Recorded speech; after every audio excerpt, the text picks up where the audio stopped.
Good morning, everybody. God has blessed me with another day, and I'm very grateful for that. Today, I'm going to be talking about why God will reward you for being on semen retention. And first, though, as you guys can tell, I got a meditation in, and I had another business meeting this morning, and I've also got some more work done, got more work to do. And after the gym, there will be Regal Change Academy meetings for a couple hours later in the day, and some other things going on, some other business opportunities available. So it's going to be a very productive, busy day. God is so merciful and gracious and great that He'll give you financial opportunities, emotional ways to grow, spiritual opportunities, and again, just the whole physical fitness thing as well, staying physically fit. God's going to reward you with all these different kinds of faculties on semen retention because you're just operating at a different level now. The energy's higher. The way to manifest a lot of this stuff as well is just through gratitude and staying pure. Semen retention is a form of purity, and that's going to be the main route in which you're going to manifest these new things. But I'll be talking a little bit more about that in a minute. For now, it's gym time.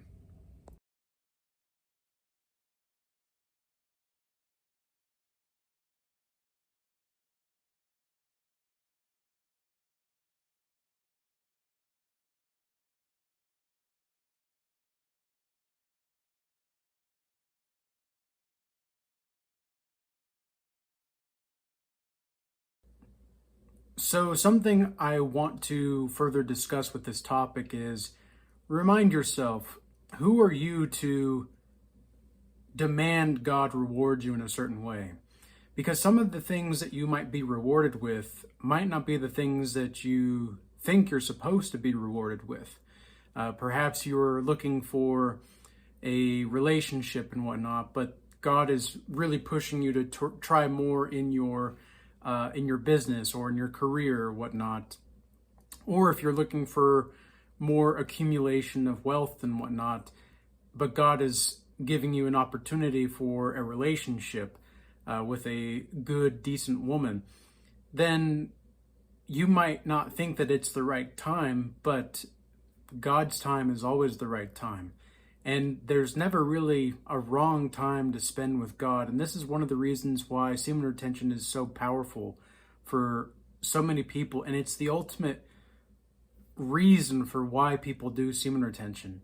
And think about this, right? Think about all the times, I'm sure everybody that is watching this, or at least majority of the people watching this, have felt at some point in time where they were putting all of their accolades into and all of their extra time into pleasures that really got them nowhere. And specifically with corn, okay, with corn, people often do so not because they even want to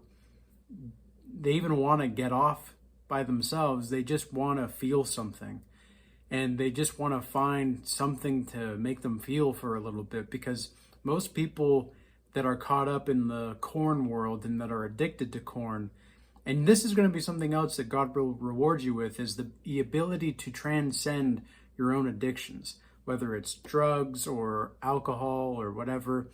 I personally advocate for the marijuana usage and psychedelic usage to be something that is completely different than drugs. Okay, I'm not necessarily advocating for you to use those things, let me be clear.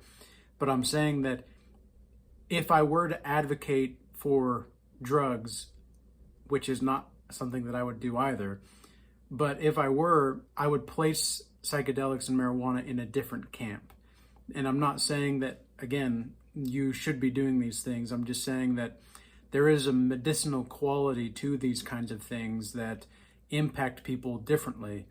And at the end of the day, there's still earthly substances and mechanisms in which alters your consciousness, and how much of that is going to be divine or not, that's still up for questioning, but I will say that in the Bible it says, "Be sober and be vigilant, for your adversary is a roaring lion seeking whom he may devour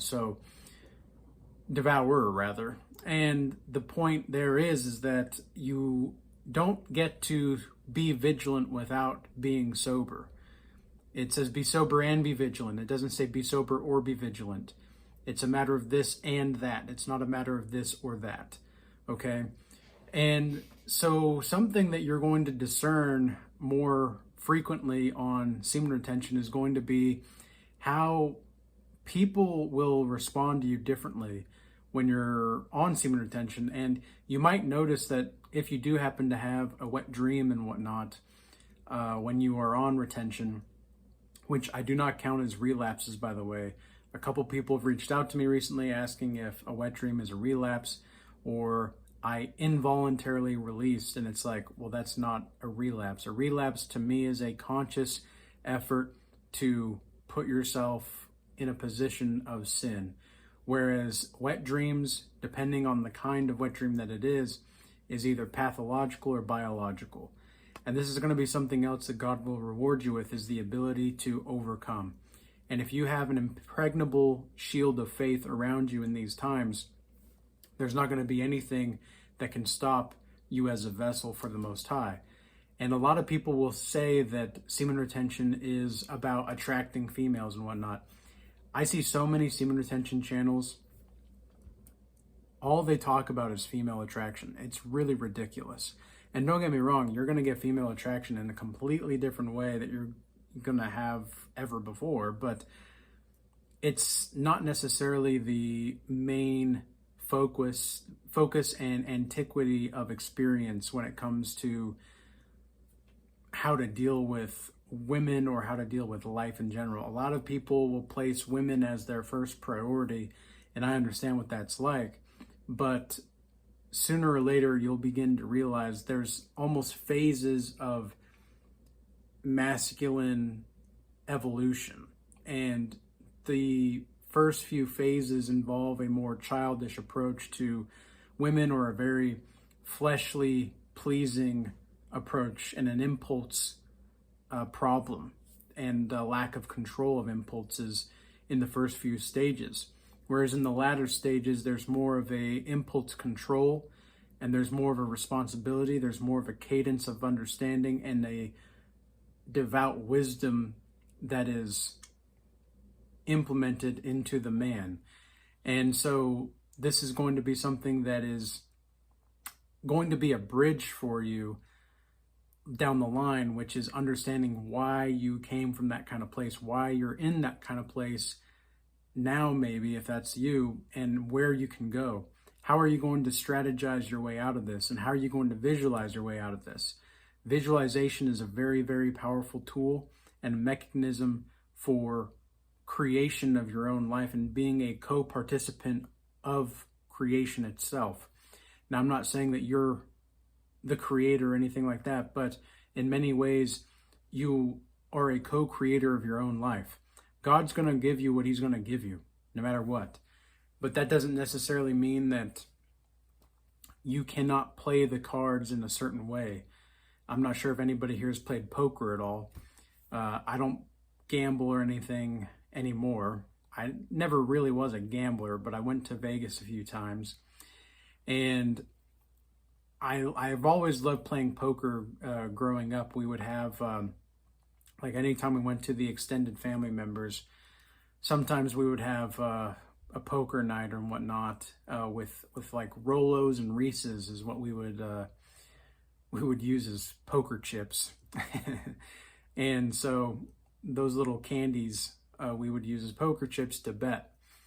And I remember just playing the game of poker. I always knew that it wasn't never really about playing the game itself before you. It was always playing the players. And something that is revealed unto you in semen retention is that life is very much the same way. Yeah, there's going to be certain cards that you're dealt that you can either play or play not, but there are also going to be mechanisms and fortifying ways to place your hand and to ensure that there's some skin in the game on the players that you're playing against on their part. And it's not necessarily that you're always going to be playing against other people, but in the game of life, you're either setting yourself up to win or you're digging yourself into a grave early. So unfortunately, that's just the reality of the situation. That's just the reality of life. And trusting God and having faith in God, and remembering also, this is something else I learned from the James Bond Casino Royale movie when he's playing poker. That's another reason why I know that you're playing the people across from you, you're playing the players. In life as well, I've talked a little bit about this in previous videos, but Machiavelli, who, if nobody knows who Machiavelli is, I highly recommend reading The Prince by Machiavelli. It's a very dark book.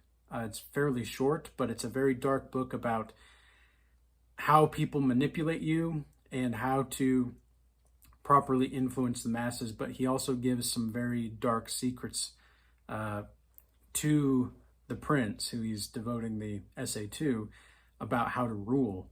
So whether or not you want to use those, that's up to you. But what he does say, though, is very truthful nonetheless.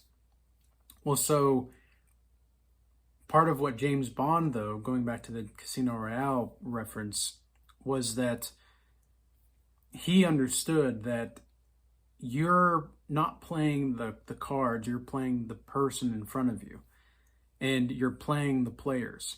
You're also playing to their strengths or to their weaknesses. You can see little quirks or little ticks that people have when they've got a good hand, perhaps, or a bad hand. And if you pay attention to the patterns, you might notice a certain thing, like maybe a wipe of the brow or something, or a stroking of the beard or whatever, when they're getting a good hand, or they're thinking really difficult about something. You can tell these kinds of things with people in general and patterns. You just have to pay attention. But I don't like to necessarily say pay attention, because you're more investing in attention. And the more you invest in attention, the more you're going to be awakened to this journey. And that's exactly what semen retention does. Semen retention allows you to open up your domain of understanding to a greater degree, in which you can prioritize and maximize that which is great for your well-being, and minimize the potential costs of being unfulfilled, and minimize the costs of participating in fleshly desires. So with all that being said, I hope this video was useful for you. I hope that it was also insightful. Shout out to everybody in the Regal Change Academy, both in the free Discord channel that we have, as well as the paid community.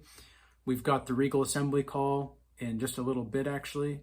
And then we've also got the Maps of the Psyche call that we'll be doing in the paid community there today. I do appreciate everybody moving from the YouTube platform over to X and Rumble, Instagram, Facebook, TikTok, all those other social medias. That's honestly, X is going to be the best place to find me, if not on YouTube, because I'm most active there. But I do appreciate everybody tuning in. I appreciate the members. I appreciate the subscribers and all the people that are continuing to stay loyal. And I will be loyal to those loyal to me, no doubt. So with all that being said, peace be with you all. Until next time.